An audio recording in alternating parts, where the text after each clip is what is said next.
ബൈബിളിൽ കാണുന്ന ആദ്യത്തെ സ്ഥലപ്പേരാണ് ഏദൻ. ഏദൻ, ഏദൻ തോട്ടം. ഈ നാമങ്ങൾ ഏകദേശം 10 പ്രാവശ്യമെങ്കിലും നാം ആവർത്തിച്ച് കാണുന്നു. ഏദൻ എന്നത് ഒരു സ്ഥലം. ആ സ്ഥലത്ത് ദൈവം ഉണ്ടാക്കിയ തോട്ടമാണ് ഏദൻ തോട്ടം.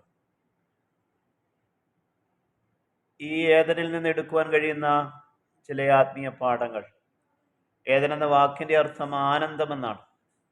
ദൈവത്തിന് മനുഷ്യനെക്കുറിച്ചുള്ള ആഗ്രഹത്തിന്റെ സൂചനയാണത്. നാം സ്വർഗീയമായ സന്തോഷത്തിലും ആനന്ദത്തിലും ജീവിക്കണം. സ്വർഗവും ആനന്ദത്തിന്റെ സ്ഥലമാണ്. ദൈവത്തിന്റെ സന്നിധിയിൽ സന്തോഷത്തിന്റെ പരിപൂർണതയുണ്ട്.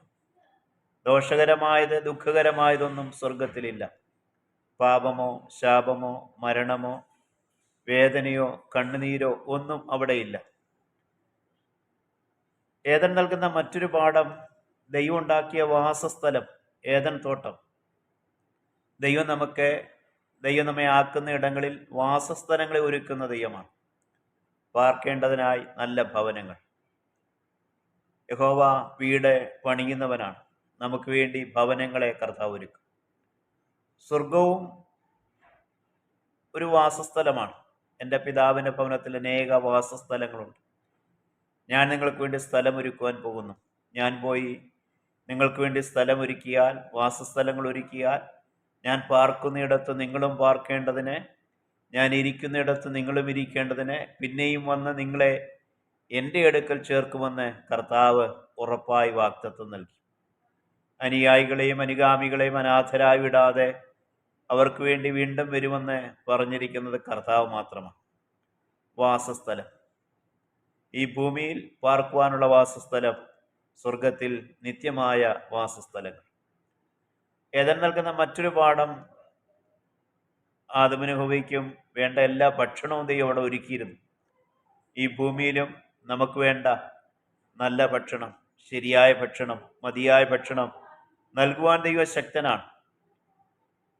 ആത്മീയത്തിലും ആത്മീയ വളർച്ചയ്ക്ക് ആവശ്യമായിരിക്കുന്ന വചനത്തിൻ്റെ സമൃദ്ധി, വചനമെന്ന ആ മൃഷ്ടാന ഭോജനം കർത്താവ് നമുക്ക് നൽകും.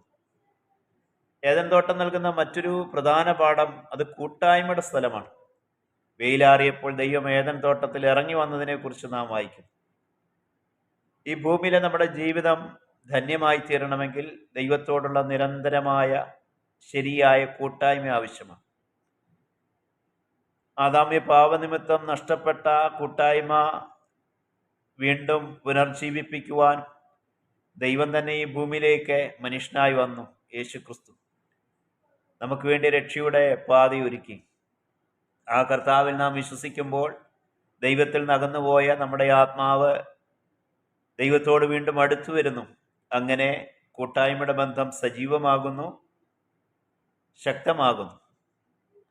ക്രിസ്തുവിനുള്ള കൂട്ടായ്മയിലേക്ക് നമ്മളെ വിളിച്ചിരിക്കുന്ന ദൈവം വിശ്വസ്തനാണ്. ആ കൂട്ടായ്മയിൽ നിരന്തരം നാം തുടരുന്നെങ്കിൽ നമുക്ക് ആത്മീയ സന്തോഷവും ആത്മീയ സമൃദ്ധിയും ആത്മീയ വളർച്ചയും ഉണ്ടാകും. ഏദൻ തോട്ടം നൽകുന്ന മറ്റൊരു പാഠം, വേല ചെയ്യേണ്ട ഇടമാണ്. വേല ചെയ്യേണ്ടതിന് വേണ്ടിയിട്ടാണ് ആദ്യ മനുഷ്യരെ അവിടെ ആക്കിയത്. 2 പ്രധാന തോട്ടങ്ങളെക്കുറിച്ച് ആത്മീയമായി ബൈബിൾ ഓർപ്പിക്കുന്നു. ഒന്ന് കുടുംബം എന്ന തോട്ടം, 2 സഭ എന്ന തോട്ടം. ഈ 2 തോട്ടത്തിലും ദൈവം നമ്മളെ ഏൽപ്പിച്ചൊരു ദൗത്യമുണ്ട്. അത് നാം ചെയ്യണം.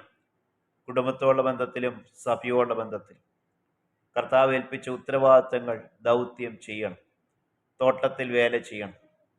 ദൈവം നമുക്ക് തന്നിരിക്കുന്ന ഉത്തരവാദിത്തങ്ങൾ, ശുശ്രൂഷകൾ 2 തോട്ടങ്ങളിൽ നാം ചെയ്യുന്നെങ്കിൽ അത് നമ്മുടെ ആത്മീയമായ മുന്നേറ്റത്തിന്, സന്തോഷത്തിന് മുഖാന്തരമാകും. ഏദൻ തോട്ടം നൽകുന്ന മറ്റൊരു പാഠം, അതിനെ കാക്കണമെന്ന് ദൈവം പ്രത്യേകമായി കൽപ്പിക്കുകയാണ്. ശത്രു ഉണ്ടെന്നുള്ള വ്യക്തമായ സൂചന ദൈവം നൽകിയിരുന്നു. ആദ്യ മനുഷ്യർക്കും അതറിയാമായിരുന്നു. അതുകൊണ്ടാണ് പിശാച് വന്നിട്ടും അവർ ഭ്രമിച്ചു പോകാതിരുന്നത്. ഏദൻ തോട്ടം കാക്കപ്പെടേണ്ട തോട്ടമാണ്. നമ്മുടെ കുടുംബം എന്ന തോട്ടത്തിനെതിരെ, സഭ എന്ന തോട്ടത്തിനെതിരെ സാത്താൻ നിരന്തരം പ്രവർത്തിച്ചുകൊണ്ടിരിക്കും. അതിലേക്ക് നുഴഞ്ഞു കടക്കുവാൻ, പാപം കൊണ്ടുവരുവാൻ, ഛിദ്രം കൊണ്ടുവരുവാൻ, ഭിന്നത കൊണ്ടുവരുവാൻ സാത്താൻ എപ്പോഴും പരിശ്രമിക്കും. അതുകൊണ്ടാണ് കുടുംബജീവിതങ്ങളും സഭയൊക്കെ എപ്പോഴും പ്രതിസന്ധികൾ, പ്രശ്നങ്ങൾ നേരിടുന്നത്. അതുകൊണ്ട് ഈ തോട്ടം പ്രാർത്ഥനയാൽ ദൈവകൃപയാൽ നാം കാക്കേണ്ടത് ആവശ്യമാണ്. ശത്രുവിനെതിരെ, ശത്രുവിൻ്റെ പദ്ധതികൾക്കെതിരെ, പിശാചിൻ്റെ തന്ത്രങ്ങൾക്കെതിരെ നാം ജാഗ്രതയുള്ളവരായിരിക്കണം. തോട്ടം കാക്കപ്പെടേണ്ട തോട്ടമാണ്. കുടുംബവും സഭയും ദൈവത്താൽ കാക്കപ്പെടുവാൻ നാം ദൈവകൃപയിൽ ആശ്രയിച്ച് തോട്ടത്തിൽ വേല ചെയ്ത് അതിനെ കാക്കണം. തോട്ടത്തിലെ മറ്റൊരു പ്രത്യേകത നിയമം പാലിക്കണം എന്നുള്ളതാണ്. എല്ലാ വൃക്ഷത്തിൻ്റെയും ഫലം ഭക്ഷിക്കാം, പക്ഷെ നന്മതിന്മകളെക്കുറിച്ചുള്ള അറിവിൻ്റെ വൃക്ഷത്തിൻ്റെ ഫലം ഭക്ഷിക്കരുത്. ദൈവമനുഷ്യനെ സൃഷ്ടിച്ചത് ഹിതസ്വാതന്ത്ര്യത്തോടു കൂടിയാണ്.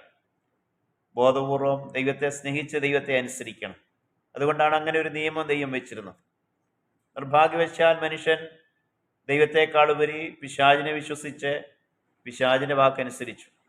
അതുകൊണ്ട് മനുഷ്യകുലത്തിലേക്ക് പാപം പ്രവേശിച്ചു. അങ്ങനെ മരണം, രോഗം, ദുഃഖം, വേദന, കഷ്ടത ഇതെല്ലാം മനുഷ്യനിലേക്ക് കടന്നു വന്നു. ആദാമ്യ പാപനിമിത്തം നഷ്ടപ്പെട്ടതെല്ലാം തിരികെ നൽകുവാൻ യേശുക്രിസ്തു ഈ ലോകത്തിലേക്ക് വന്നപ്പോൾ അവിടുന്ന് വിജനമായ മരുഭൂമിയിൽ സാത്താനെ ജയിച്ചു.